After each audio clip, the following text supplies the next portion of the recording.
Macchine e attrezzature per il vigneto, il frutteto, l'olivicoltura, orticoltura, ma anche sementi e vivaismo, dedicate insomma a quelli che sono i simboli dell'agricoltura romagnola, sono tornate a Faenza. MAF, la storica mostra dell'agricoltura giunta ormai all'82esima edizione, e Momevi, la mostra meccanizzazione vitivinicoltura.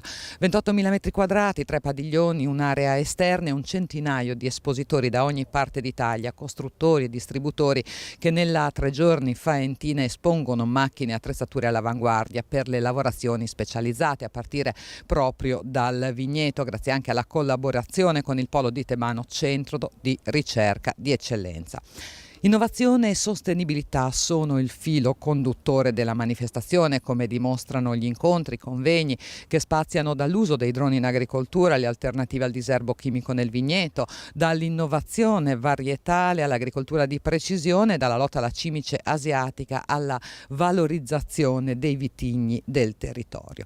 Insomma, gli spunti per gli addetti ai lavori non mancano. C'è spazio però anche per chi semplicemente ama la campagna e la vita all'aria aperta, perché è una manifestazione per professionisti, però anche una grande festa per il territorio. E poi c'è la quinta mostra zootecnica organizzata dall'Associazione regionale degli allevatori, con oltre 100 capi tra bovini, suini, cavalli, asini, ovini, pollame, conigli e per la prima volta anche gli alpaca.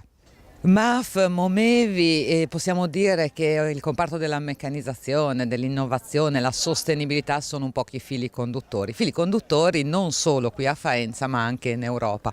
Ad inaugurare la manifestazione l'onorevole Damiano Zoffoli. Allora, questa liaison, questo legame tra il locale e l'Europa è un legame importante? È un legame fondamentale. In realtà l'Europa vive nei territori, noi siamo l'Europa e agricoltura e Europa sono un binomio inscindibile. L'Europa è nata sulla politica agricola comune. Ancora oggi un terzo del bilancio europeo è agricoltura e le sfide sono le stesse. La sfida del ricambio generazionale. Noi europei stiamo invecchiando, anche l'agricoltura invecchia, abbiamo bisogno di giovani nell'agricoltura, la sfida dei cambiamenti climatici, quindi dobbiamo continuare a produrre un nuovo modello di sviluppo rispettando più la natura, l'ambiente, meno emissioni, sprecando meno. Lo spreco alimentare è uno scandalo anche in anni di crisi, sprecare meno acqua, e qui ci sono le soluzioni tecniche innovative per questo tipo di agricoltura alleata con l'ambiente. Quindi dire Europa vuol dire agricoltura e viceversa. L'innovazione varietale è uno dei grandi temi affrontati qui a Faenza nei giorni di Momevi e Mostra dell'Agricoltura, ma se nel passato abbiamo parlato tanto di ingegneria genetica, di OGM o organismi geneticamente modificati, adesso le nuove frontiere sono altre. Marco Pancaldi, direttore del Centro Attività Vivaistica che ha sede al Polo di Tebano. Allora, il futuro che cosa ci riserva? Su che cosa si sta lavorando? Allora, se parliamo di miglioramento genetico classico, nel caso della vite, parliamo di ibridi interspecifici, quindi incroci tra varietà, tra la vite europea e le vite americane, che portano geni di resistenza, che non sono proprio, non assomigliano al 100% a quella che è la vite che siamo abituati a consumare quotidianamente, però hanno questo grosso vantaggio di essere resistenti, in particolare alle malattie fungine. Poi c'è tutto il comparto invece, se parliamo sempre di tecniche innovative, delle biotecnologie. Fino a 20 anni fa si parlava di transgenesi, adesso l'innovazione passa attraverso cisgenesi e genome editing. Allora, quando la cisgenesi è praticamente è una tecnica biotecnologica che prende un gene all'interno della stessa specie e lo inserisce all'interno della varietà, portando dei caratteri utili, come può essere la resistenza a certe malattie. Quindi a questo punto l'obiettivo finale di una cisgenesi può essere avere un sangiovese, esattamente sangiovese, ma con un gene di resistente, quindi resistente alle malattie. Probabilmente però, sempre parlando di biotecnologia friendly, le tecnologie di frontiera E ancora più friendly e meno impattanti sono quelle relative al genome editing. Cosa vuol dire? Vuol dire che partendo dal Sangiovese, cioè dalla varietà classica, si edita, quindi si fa una modifica, si induce una mutazione nel genoma del Sangiovese, quindi puntiforme, precisa, che è in grado di silenziare quello che può essere un gene di sensibilità e quindi far sì che il Sangiovese da sensibile all'oidio possa passare a diventare resistente all'oidio. È chiaro che ci sono sperimentazioni in corso e quindi i risultati arriveranno, però quello che si può dire è che l'obiettivo è da un lato il vantaggio per l'agricoltore che produce a costi più bassi. Costi più bassi, stiamo parlando di potrebbero essere 10-15 trattamenti con agrofarmaci in meno all'anno, ma impatta soprattutto anche sul consumatore che mangia un prodotto più salubro e sull'ambiente perché ci sono meno trattamenti. Io la ringrazio e a questo punto restiamo sempre nel mondo del vino, della frutta, del territorio, dell'olio, però lo facciamo attraversando l'Adriatico. Linea a Barbara Pac-Nazar.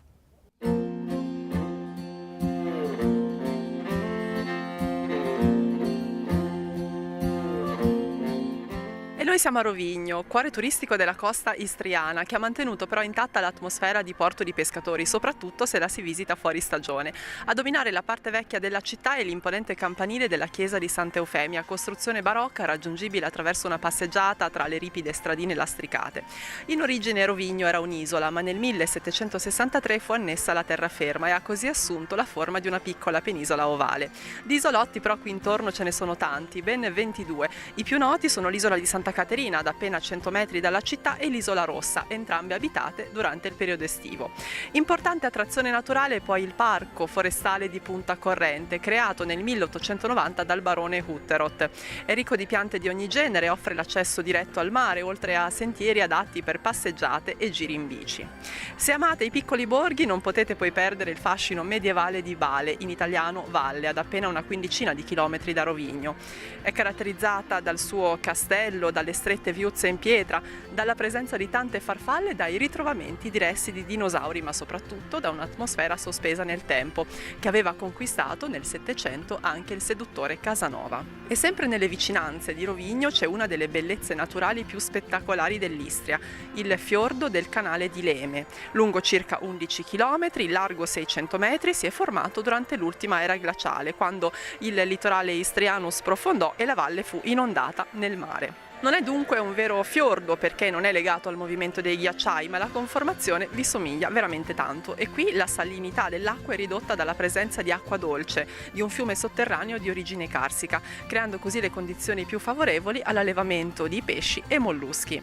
La combinazione tra il mare azzurro e il verde dei boschi circostanti rende il paesaggio del canale di Leme veramente suggestivo. Ma oltre al mare e alle bellezze naturali, l'Istria offre davvero tanto anche da un punto di vista enogastronomico, a partire da olio di oliva, vini, ma anche i tartufi. E allora noi andiamo a fare visita all'azienda Collis, a metà strada tra Rovigno e Bale, per incontrare Juraj, un giovane agricoltore che ha deciso di seguire le orme di suo papà. Suo papà aveva iniziato però più che altro per passione personale, per voglia di stare in mezzo alla natura. Lui ha voluto proseguire questo percorso, si è laureato in enologia, si è anche formato all'estero in Nuova Zelanda e adesso conduce la sua azienda agricola che si è specializzata proprio in olio d'oliva, vini istriani, tra cui la famosa Malvasia, ma anche il Teranu, e anche latte d'asina. Allora andiamo ad incontrare Juraj.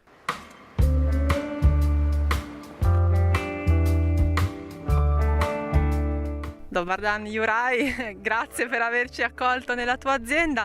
Ci racconti il percorso che ha portato a questa attività bellissima qui in questo contesto meraviglioso? Il mare lo vediamo laggiù, gli ulivi, poi vi siete specializzati nei vini ma anche nel latte di asina, e tu che hai questa passione forte insomma per l'agricoltura, per il mondo dei vini, hai studiato enologia. Sì, ecco, da piccolo è che crescevo qua con la mia famiglia e col tempo mi sono innamorato dell'agricoltura e degli animali. Adesso anche mia sorella ha cominciato a lavorare con gli animali, Laura. Abbiamo asini, capre, mucche. Io sono enologo, ho studiato, faccio i vini, mi piace, è la mia passione. è importante che mi anche guardo di andare su ecologico, anche biodinamica, di essere amico della natura. Sì. Quante piante di olive hai qua a dimora, insomma? Di olive ne ho 500, facciamo all'incirca 800.000 litri all'anno. Di vigneto abbiamo adesso 2 ettari che raccogliamo già l'uva e più 2 ettari abbiamo piantato. Facciamo all'incirca 10.000 bottiglie di vino. Abbiamo la Malvasia istriana, in maggior parte quello che si produce più e che alla gente piace. Poi abbiamo il Terano, Merlot e Cabernet Sauvignon. Facciamo questa cuvée di Merlot, Terran, Cabernet Sauvignon, lo chiamo Trinitas, come 3, la Trinità, che sta in botti di legno. Abbiamo botti di rovere francese americano e anche della Slavonia, della Croazia. Quantità non siamo così grandi e quindi l'80% di tutti i nostri prodotti si vendono qua. Abbiamo visto anche tante bellissime caprette e anche gli asini. Allora, intanto il latte d'asina è un'altra delle peculiarità della tua azienda. Sì, gli asini danno un latte magnifico, molto sano, ricco di vitamine, perché gli asini mangiano tanti tipi di erbe, le mucche mangiano 3-4 tipi, gli asini 70, le capre 100 qualcosa, e sai che questo latte deve essere più strutturato e più avere vitamine proprio perché mangiano più erbe. Danno anche di meno, la mucca dà 20 litri, la capra dà 2 litri, gli asini 2 decimi, è normale che è più qualità, no?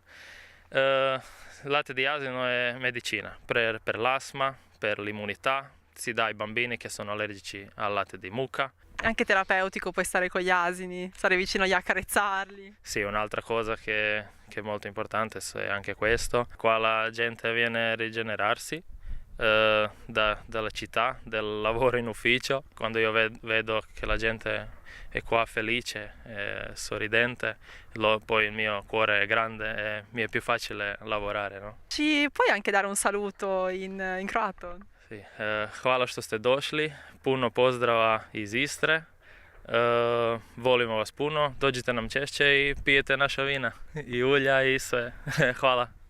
Grazie ancora, grazie anche a tutti voi per averci seguito. Finisce qui la puntata di oggi di Con i frutti della terra, però in sovraimpressione anche tutti i nostri contatti, compresa la pagina Facebook su cui potete rivedere tutte le nostre puntate e anche quella di oggi. Allora grazie ancora Juraj, grazie a tutti voi e arrivederci alla settimana prossima.